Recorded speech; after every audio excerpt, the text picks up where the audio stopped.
चला तर मैत्रिणींनो, आज आपण पाहणार आहोत अळूच्या पानाची डाळ भाजी। औषधी गुणधर्म असलेल्या अळूच्या पानाची डाळ भाजी नक्की खाऊन पाहावी। माझ्या घराच्या परसबागेतील ही अळूची पाने आहेत। साधारण 5 ते 6 पाने मी देठासकट घेतलेली आहेत।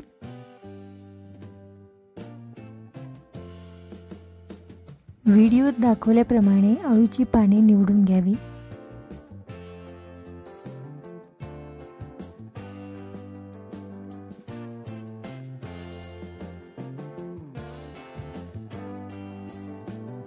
देठावरची साल काढून बारीक कापून घ्यावे।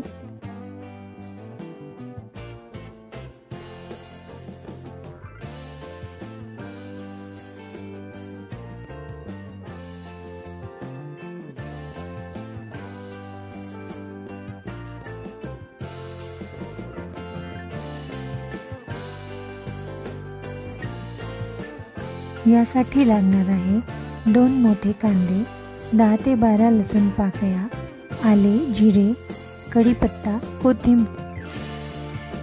सोबतच लागणार आहे 1 वाटी तूर डाळ, 2 ते 4 टेबलस्पून चणा डाळ, अर्धी वाटी शेंगदाणे। 10 ते 15 मिनिटे तूर डाळ व चणा डाळ भिजत घालायची आहे। लसूण, आले, जिरे बारीक करून घेऊया।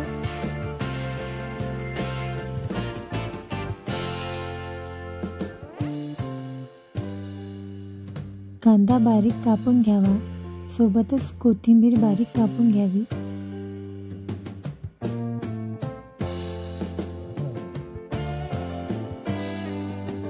फोडणीसाठी लागणार आहे 2 टेबलस्पून लाल तिखट, प्रत्येकी 1 टेबलस्पून जिरेपूड, धनेपूड, आमचूर पावडर, गूळ, 1 टीस्पून हळद, मोहरी, जिरे, हिंग, मेथीदाणा आणि चवीनुसार मीठ। मध्यम आचेवर कुकरमध्ये भिजलेली चणा डाळ, तूर डाळ, कापलेली अळूची पाने, शेंगदाणे, चिमूटभर हळद घालून कुकरच्या 3 शिट्ट्या करून घ्याव्या। यासाठी ग्लासभर पाणी कुकरमध्ये घातले आहे।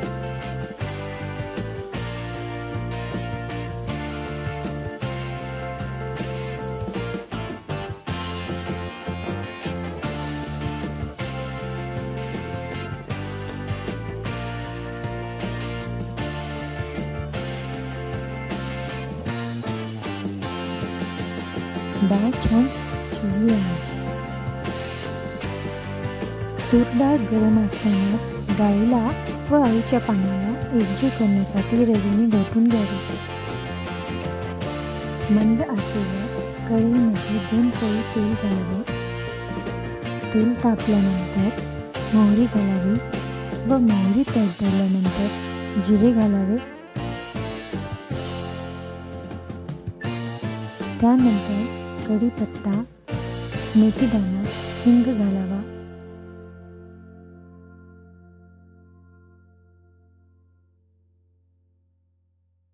लाल सुकी मिरची घालावी। त्यानंतर बारीक कापलेला कांदा घालावा व गुलाबीसर होईपर्यंत परतवावा।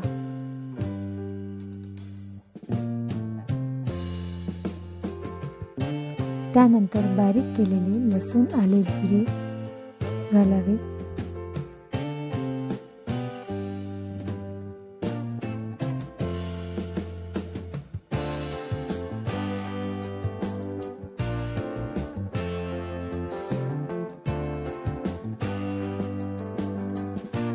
थोडी कोथिंबीर घालावी। कोथिंबीर घातल्याने छान सुगंध येतो।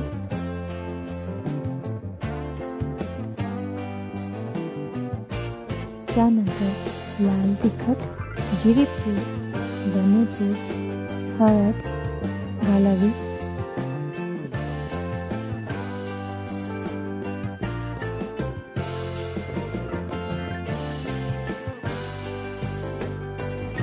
आमचूर पावडर व गूळ घालावा।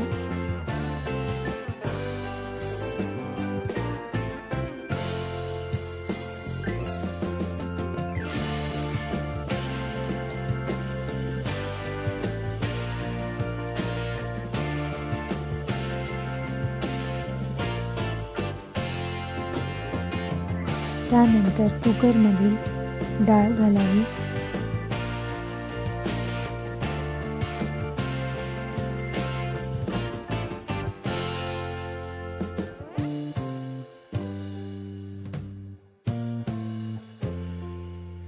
भाजी घट्ट वाटत असल्यास गरम पाणी घालावे.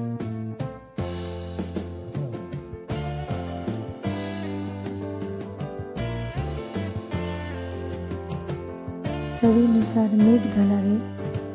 एक उकळी आल्यानंतर कोथिंबीर घालावी व 2 ते 3 मिनिटे शिजू द्यावे.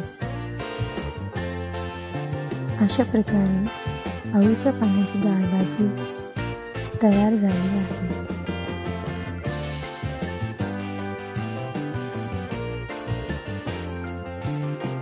अळूच्या पानाची डाळ भाजी भाकरीसोबत अतिशय रुचकर लागते.